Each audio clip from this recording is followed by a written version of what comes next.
Hi everyone, and welcome to this session. We are going to talk today about a fictitious company which has an application which requires a technology migration.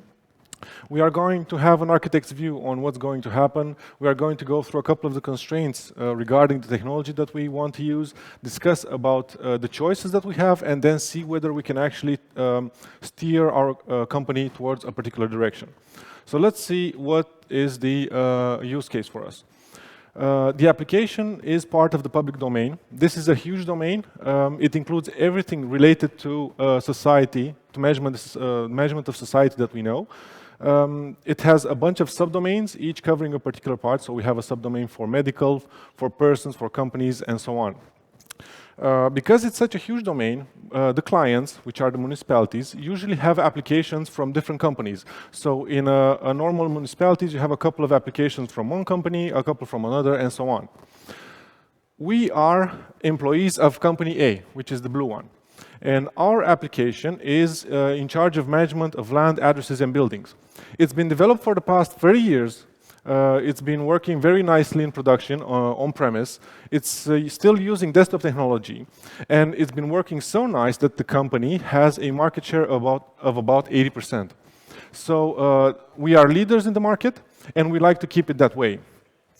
So what happened?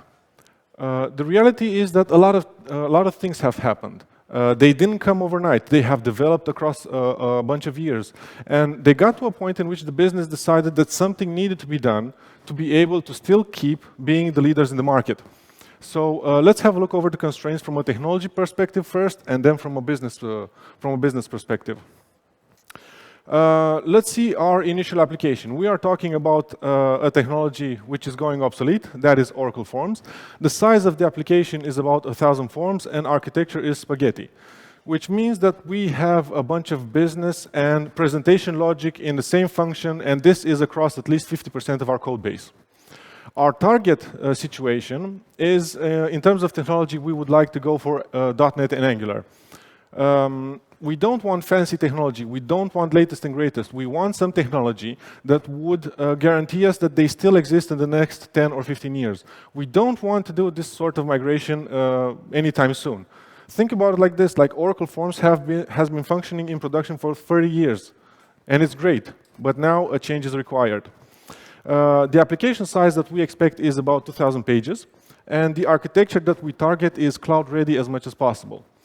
What does this mean? In cases of migration, especially one-to-one, and especially the ones that we want to automate as much as possible, the rule is that garbage in, garbage out. Basically, the code that you input into your automatic process directly impacts how the output code looks like. What we can hope, though, is to try to sort our garbage so that the code that results can easily be migrated towards a cloud technology and be able to benefit from all of these of the cloud technology benefits. Take advantage of those. Let's have a look over the business constraints. Obsolete desktop technology. The business doesn't really care that the technology is obsolete or that it's a desktop technology, but they do care that support ends at the end of 2025, so in 2.5 years.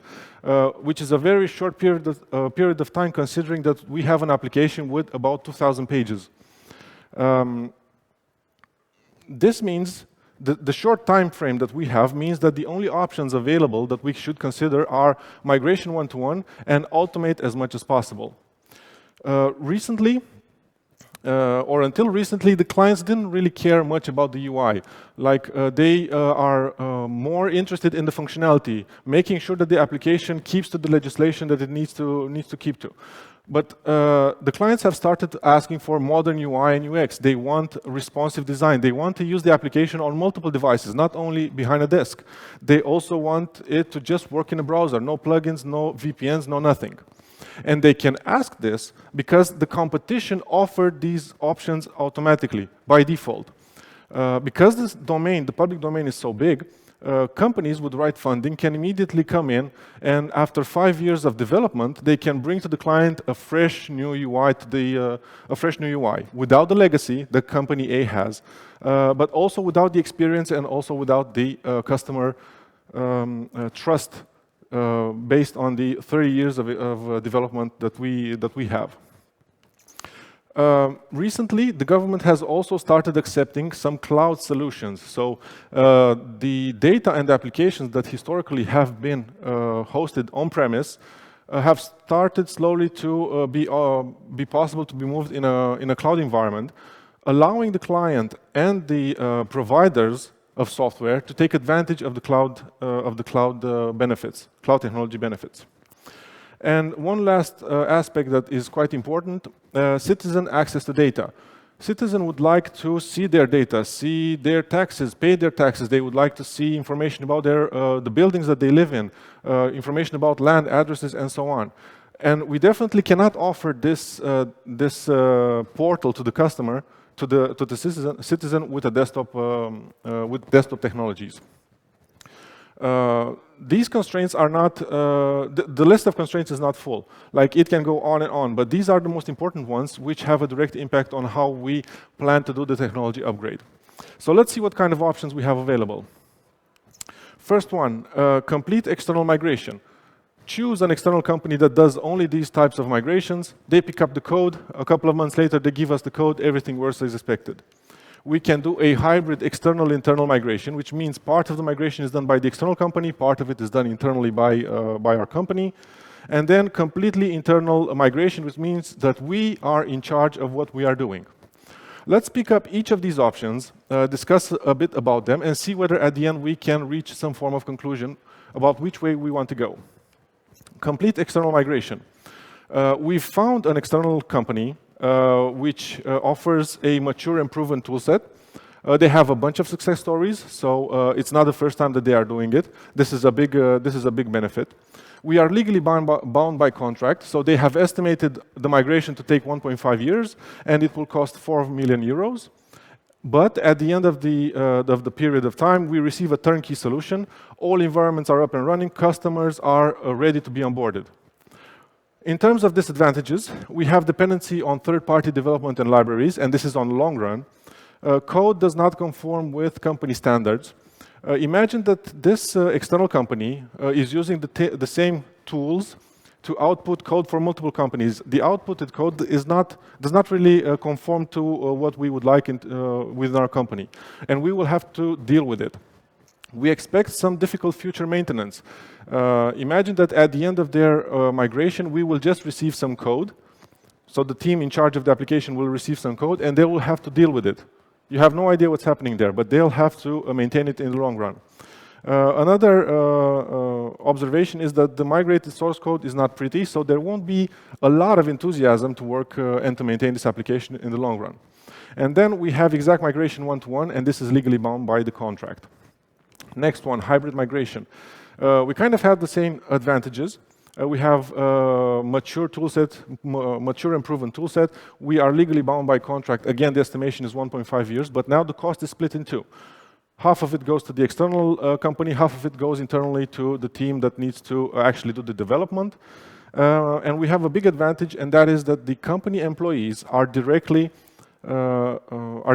involved in the development process, which means that they have knowledge about the resulting code base from the beginning, from start to end. On the disadvantages side, we have the same dependency on third-party development and libraries, code not conforming with company standards, difficult future maintenance. And one personal opinion is that the difficult part of the migration will be done by our company. How I imagine this migration to go, like the external company picks up the code, they drive it through their tool set, we output the code which is 70 or 80 or 90% production ready. The rest is done by the company, and the rest means manual migration, means testing, means stitching everything together, means making sure environments are working. And I believe that these things are actually the most difficult part of the migration, not the automatic thing that they are doing. And we have exact migration one-to-one. Let's go over the last option, internal migration. This is completely different from the other two options. And this is actually possible because recently, within our company, an application has had a success story. So they've used a couple of tools which help them in the migration. They automated as much as possible, and they had a success story. And that tool set is actually the start of this option. Start from that tool set, improve it, and go further. Because we can improve the tool set, it means that we have full control over the output code, as much as possible, of course. And the knowledge that we receive can be shared within the company so that other applications that will require migration in the future can also benefit from the toolset and the knowledge that we have gained.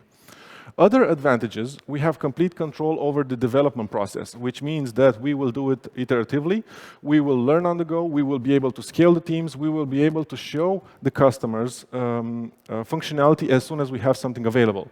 And one other great benefit is that we have flexibility during migration. So we can do migration one-to-one, exactly, but we can also try to redesign a couple of screens if we actually wanted to. Other things to note, migrated code conforms to company principles and practices as much as possible, and we do expect easier future maintenance. The disadvantages, the toolset is not mature. So besides the actual development on the migration, we also need to do development for the toolset, improve it on the go, and make sure that they are specific to the needs of the application that follows to be migrated. We have an estimated duration of 3 years, and then an estimated cost of 3.5 million euros. Let's try to compare these three options and see whether we can reach any form of decision. These are only a couple of views, and these are interesting from an architect's perspective. They are not, the list is not complete.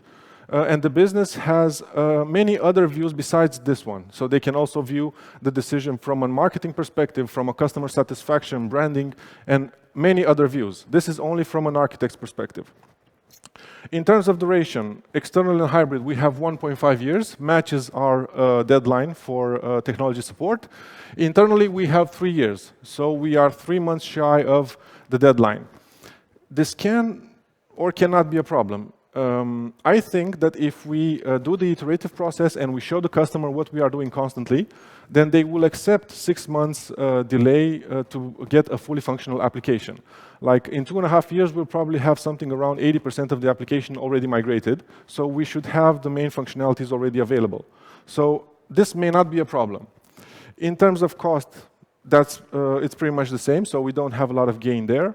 The tools for external and hybrid, they are mature and proven. Internally, they are young. They still need to be developed, but we can make them specific to our case. In terms of dependencies, for external and hybrid, we have third-party long-term dependencies, and we cannot get rid of them anytime soon. For internal, we have no dependencies. We get to decide exactly what we want to use. Historically speaking, the external company has a bunch of success stories. The only comment here is that each company is different. So one solution or a solution that works for one company does not automatically work for another. So the success story of the external company does not guarantee that the migration will work exactly as planned for us. Internally, we have the success story of the other application which has used a similar tool set to do their automatic migration. In terms of a release cycle for the external option, we'll just receive the code at the end, so it's basically a big bang. We cannot deliver code iteratively to the customer. In case of hybrid, maybe we can discuss with the external company to do something in iterations, and internally we'll definitely do them using iterations and the benefits that we have from there. In terms of migration one-to-one for external and hybrid, we have exact. We cannot move anything. We are legally bound by contract. And internally, we have the flexibility to choose to redesign a couple of screens only if we wanted to. Code quality for external and hybrid, we'll just have to deal with it. The output code will be kind of generic in nature, so we cannot do anything with it but live with it and try to maintain it on the long run. And then internally, we hope to get some sorted garbage. So that we can try to aim for an architecture which is cloud ready, microservice ready, or whatever you want. Basically spit stuff on features or do something more than what the generic toolset can do. In terms of security, external and hybrid are probably good, but we cannot know this before starting one of the two options. Whereas internally, we will definitely comply to company standards. And the fact that we have iterations, it means that we can check our security standards quite often and make sure that we keep to them and we don't have any security or technical debt in the future. This is great. This table is absolutely great. Now, what does it mean for us? What do we do now? Which option do we choose? And the response is quite simple, really, and it depends. It depends on the business. The business gets to decide. This is only an architect's perspective. From an architectural perspective, I would maybe want the internal version because I have full control over what's happening. I can scale. I can do a lot of stuff. I'm enthusiastic about the toolset that's about to be built, but the business has a different view. They need to take into consideration strategies in the next 10 or 15 years. They need to see whether the risk is worth the effort, the gain. So the decision is really not easy, and each company gets to decide. There's no bulletproof option available that every company should take or could take, really. Let's try to conclude, draw a couple of conclusions. Business-proven applications are awesome to work in. You've seen how big the public domain is. You always have something interesting to do. The applications are interdependent, so that makes the environment a very nice distributed system. The application migration is completely driven by the business. They get to decide when and how the migration needs to happen. Mature and proven technologies are the right fit for these kinds of applications. So don't expect fancy technologies, state-of-the-art, latest and greatest. We want technologies that are mature and proven and have a chance of still being supported in the next 10 or 15 years. Decisions always depend on constraints, and the constraints are a lot and come from multiple perspectives. And then the architect is an enabler for the team and also for the business. So if you're wondering what's the purpose in life of an architect, it's also to help the business in these kinds of decisions. And there are a lot of applications that have that are big and have a lot of legacy in them and need to be migrated every now and then. Thank you. Do you have any questions or something? Well, if you have none, then I'll probably be at the Centric stand if you have something to discuss. Else, you can see my email in the bottom right side, and don't just send me an email and we can discuss further.